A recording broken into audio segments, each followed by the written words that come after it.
an idea that we're going to talk about that was first breached in 1912 by then Republican President Theodore Roosevelt, national health reform. I think it's unfortunate, however, that this Republican majority, this new majority, has chosen to use its first opportunity to try to undo health reform, and to do that in a way that is actually going to increase our deficit by $230 billion in the first 10 years and $1.2 trillion in the second 10 years, which is going to incredibly enrich insurance companies and prescription drug companies beyond their wildest dreams. Before I start speaking directly to the specific amendment that I'm offering, I want to acknowledge that many of my colleagues have put forward amendments that I believe should be made in order and should be considered under the rule. My colleagues' amendments retain important aspects of the Patient Protection and Affordable Care Act that preserve important common sense consumer protections that ensure the necessary assistance to seniors and small businesses and families can continue. These amendments prevent insurance companies from imposing devastating annual lifetime caps. They prevent them from dropping coverage once people get sick, and they stop them from denying coverages based on pre-existing conditions. These amendments enable young people without employment coverage to continue to remain on their parents' insurance plans until they attain the age of 26. And that's particularly critical today, as we all know, when our unemployment for youth is just shy of 20%. Record numbers of unemployed college graduates are being forced to move back in with their parents.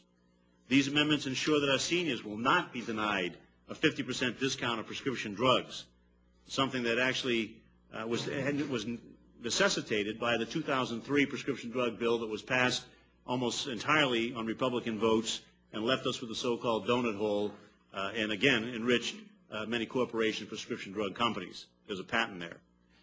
These amendments preserve the small business health care tax credit, which allows small businesses up to 10% of their health insurance costs through 2013 and up to 50% of insurance costs beginning in 2014.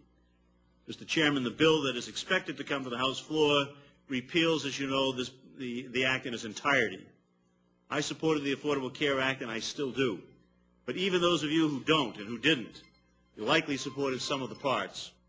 Your constituents have and are continuing to benefit from those parts, and I would respectfully ask that you retain the parts specified in these and other amendments that have been offered today.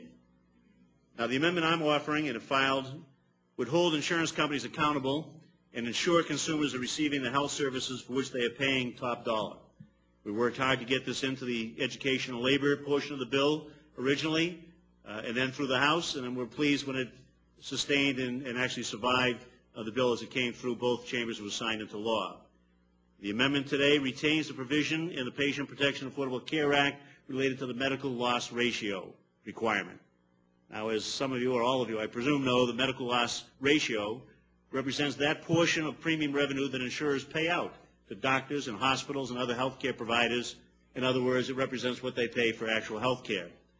Insurance companies have been spending ever-growing portions of our premiums for salaries, profits, lobbyists, as we all know, advertising, marketing, and other overhead.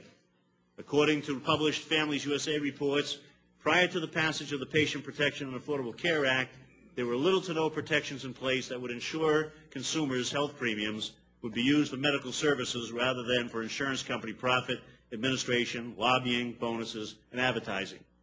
It shouldn't be a novel idea that our premium dollars go for health care as opposed to, in large part, those costs. Ever since 1993 in particular, when not-for-profits like the Blue Cross Blue Shield plans went to for-profit status and consolidated, the relentless consolidation and market concentration in the industry has left consumers with diminishing choices and subject to industry overreach. Recent data on the profits of the 10 largest for-profit insurance companies in this country show a whopping $9.3 billion in profit for just the first 3 quarters of 2010. These profits are $2.1 billion higher than the first 9 months of 2009. On average, the profits of these insurance companies have gone up 41% since 2009. So when your constituents ask you why their premiums are going up, there's in large part your answer. History has shown us clearly that insurance companies are caring much more about their excessive salaries and bonuses and using premium dollars on overhead, marketing, lobbyists, and other administrative costs rather than putting the money back into health services for their consumers. As one prominent grassroots health care advocacy group noted, the provisions of the Affordable Care Act related to the medical loss ratio standards are, and I quote, Critical to ending the industry's anti-consumer practices, to controlling rising premium costs, and to squeezing value out of premiums paid by private and public customers, and ending the relentless profiteering of the health insurance companies. Needless to say, I believe the medical loss ratio provision in the Act is extremely important consumer protection for Americans.